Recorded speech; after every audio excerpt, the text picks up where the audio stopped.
எல்லோருக்கும் வணக்கம். நான் இப்போ சொல்ல போகிற மெசேஜ் என்னன்னு பார்த்தீங்கன்னாக்கா, கைக்குழந்தைகளை குளிக்க வைக்கிறது எப்படி அப்படிங்கிறத பற்றி தான் நான் சொல்ல போகிறேன். தாய்மை அடைவது என்பது ஒரு பெண்ணுக்கு ஒரு பெரிய பாக்கியன்னே சொல்லலாம். அப்படி முதல் முறையாக தாய்மை அடைந்து குழந்தை பெற்ற பின்னாடி குழந்தைகளை சரியாக பராமரிக்க தெரியாமல், அதிலும் சிலருக்கு குழந்தைகளை வந்து குளிக்க வைக்கனாக்கா ரொம்ப பயப்படுவாங்க. அவங்களுக்கான டிப்ஸ் தான் இது. குழந்தைகள் பிறந்து முதல் ஒரு 2-3 நாளைக்கு வந்து மென்மையான துணியை வெதுவெதுப்பான தண்ணியில் நனைச்சு உடலை சுத்தமாக தொடச்சி விடுங்க. அப்போ வந்து உங்களுக்கு எப்படி குழந்தைய பிடிக்கணும் அப்படிங்கிற ஒரு இது கிடைக்கும், உங்களுக்கு ஐடியா கிடைக்கும். சரிங்களா? அப்போ பழகிரும். அதன் மூலம் நீங்கள் எப்படி குழந்தைங்களை பிடிக்கணுங்கிறது தெரியும். அடுத்ததா எப்பொழுதுமே குழந்தைகளை குளிப்பாட்டும் போது வெதுவெதுப்பான தண்ணியை தான் ஒரு லைட்டான சூடாகவே பயன்படுத்தலாம். ஏன்னா இது குழந்தையின் உடம்பில் இருக்கும் கிருமிகளாக அழிச்சிரும். மேலும் அவற்றில் அதாவது அந்த சுடுதண்ணியில் குளிக்க வைக்கும்போது குழந்தைகள் சுகமாகவும் இருக்கும். அடுத்ததா குழந்தைகளுக்காக விற்கும் பேபி சோப்பை தான் பயன்படுத்தணும். ஏன்னா குழந்தையின் சருமம் வந்து மிகவும் மென்மையா இருக்கும். மேலும் பேபி சோப்பானது கெமிக்கல் இல்லாதும் கூட.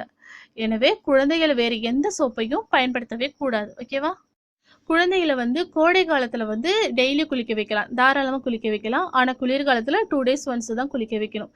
சில குழந்தைங்களுக்கு வந்து சளி பிடிக்கிறனால அவங்க வாரத்தில் ஒரு 2 நாள் குளிக்க வச்சா கூட போதும். சரிங்களா? பிறந்த குழந்தைய குளிப்பாட்டு இடத்த வந்து சுத்தமாக வச்சுக்கொள்ளணும். சரிங்களா? அதுக்கடுத்ததா குழந்தையின் தொப்பில் கொடியானது தண்ணி நனையக்கூடாது. அதனால தொப்பில் கொடிய அதில் வந்து தொப்பில் கொடியில் நல்லா எண்ணெய் விட்டுட்டு குளிக்க வைக்கணும். குளிக்க வச்சுட்டு அப்பதான் உள்ளே தண்ணி போய் சீல் பிடிக்காம இருக்கும். குளிக்க வச்சு முடிச்சுட்டு அது நல்லா தொடச்சிட்டு அந்த இடத்துல போரிக் பவுடர் போட்டு விட்டுறணும். சரிங்களா? அதுக்கடுத்ததா பிறந்த குழந்தைய வந்து குளிக்க வைக்கும் போது அதன் கழுத்தை நல்லா பிடிச்சுக்கணும். ஏன்னா பிறந்த குழந்தையின் கழுத்தானது ஒரு 4-5 மாசம் வரைக்குமே தள்ளாடிக்கிட்டே தான் இருக்கும். ஒரு மாதிரி கடகடன்னு ஆடிட்டே இருக்கும். அதனால அப்படி நம்ம விட்டோம்னா உரம் விழுந்துரும்னு சொல்லுவாங்க. அதனால ரொம்ப ஜாக்கிரதையா பிடிச்சுக்கணும். சரிங்களா?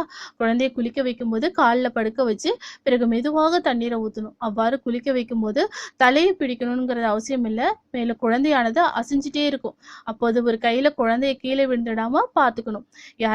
பக்கத்தில் யாராவது உதவியோட குழந்தைய குளிக்க வைக்கிறது ரொம்ப நல்லது. ஓகேவா? எப்பொழுதுமே நமக்கு கீழே உட்காந்து ஒரு பலகா போட்டு அதில் உட்காந்துட்டு காலை நல்லா நீட்டி வச்சுட்டு அதில் குழந்தைய படுக்க வச்சு தான் குளிக்க வைக்கணும். அப்போதான் தாய்க்கும் ஈஸியாக இருக்கும், குழந்தையும் கீழே விழாமல் இருக்கும். ஓகேவா? அடுத்ததா பிறந்த குழந்தைக்கு குளிக்கும் போது முகத்துல தண்ணி ஊத்தக்கூடாது. சரிங்களா?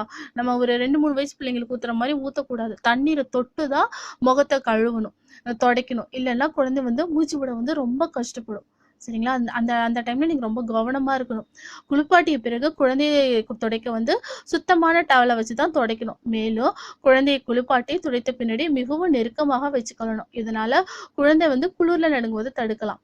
அடுத்ததா குழந்தை சில பேர் என்ன பண்ணுவாங்க, குழந்தை குளிச்ச பிறகு வாயில வச்சு ஊதுவாங்க, மூக்குல வச்சு ஊதுவாங்க. அப்படியெல்லாம் கண்டிப்பா செய்யக்கூடாது. அது ரொம்ப அப்போ உங்க வாயில உள்ள நோய் கிருமியெல்லாம் குழந்தைக்கு போயிடும். ஓகேவா? அதுக்கு கண்டிப்பா அதை செய்யாதீங்க. மேலும் பட்ஸு காதுல போடவே கூடாது. காட்டன் துணியை நல்லா சுத்திட்டு லைட்டா காதோரமா சுத்தம் பண்ணீங்கன்னா அந்த அழுக்கெல்லாம் வந்துடும். எக்காரணத்தை கொண்டும் நீங்க பட்ஸ் யூஸ் பண்ணவே கூடாது. இந்த டிப்ஸ் எல்லாம் மைண்ட்ல வச்சுட்டு நீங்க குளிக்க வச்சீங்கனாலே ஒரு வாரம் கொஞ்சம் பயமா இருக்கும். அதுக்கப்புறம் உங்களுக்கு பழகிடும். ஓகேவா? இந்த மெசேஜ் உங்களுக்கு ரொம்ப யூஸ்ஃபுல்லா இருக்கும் நம்புறேன். பிடிச்சிருந்தா லைக் பண்ணுங்க, ஷேர் பண்ணுங்க, மறக்காம கீழே உள்ள சப்ஸ்கிரைப் பட்டனை சப்ஸ்கிரைப் பண்ணுங்க. தேங்க்யூ.